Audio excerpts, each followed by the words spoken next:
Viongozi wa dini ya Kiislamu katika kaunti ya Kwale wanahofu kwamba kuna mpango wa kunyakua ardhi iliyo na mojawapo ya misikiti mikongwe ya Afrika Mashariki, msikiti wa Kongo ambao ni mojawapo ya misikiti michache iliyojengwa kwenye ufuo wa bahari na mkongwe kuliko ngome ya Yesu maarufu Fort Jesus, na una historia ndefu ambayo viongozi hao wanasema itatoweka iwapo ardhi hiyo itanyakuliwa na kuuzwa.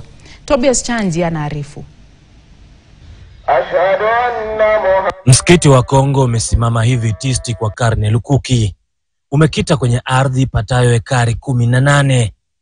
Ni msikiti ambao pia upo mkabala na fuo na mto Kongo ambao jina Kongo lilikopwa. Msikiti huu ni msikiti wa zamani sana. Msikiti huu ulijengwa na Arab traders mnamo senchari ya 14. Ndio walijenga msikiti huu. Na sisi tulipata msikiti huu baada ya kugundulika na watu wa vijiji vinne hivi vya Diani.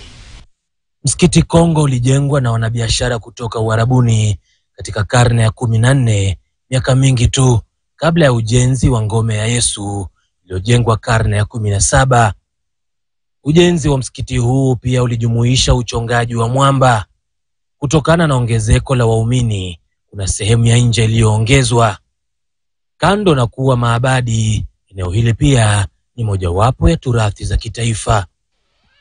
Na mwaka 83 ikawa gazetted kwamba Kongo Mosque ni miongoni mwa taurati za nchi ya Kenya. Kufikia sasa, jamii ya Kongo Mosque inashirikiana na Kenya National Museum kuhifadhi taurati kama hii. Leo ikipotea, tutakuwa tumepoteza historia ya Waislamu na umma mzima wa nchi ya Kenya. Hata hivyo, kuna dukuduku kwamba msikiti huu na vyote vilivyomo kwenye ardhi hii ya ekari 18 huenda ukasaulika, kwani kuna wanyakuzi wanaonadi ardhi hii wakiuza ekari moja kwa shilingi milioni 85.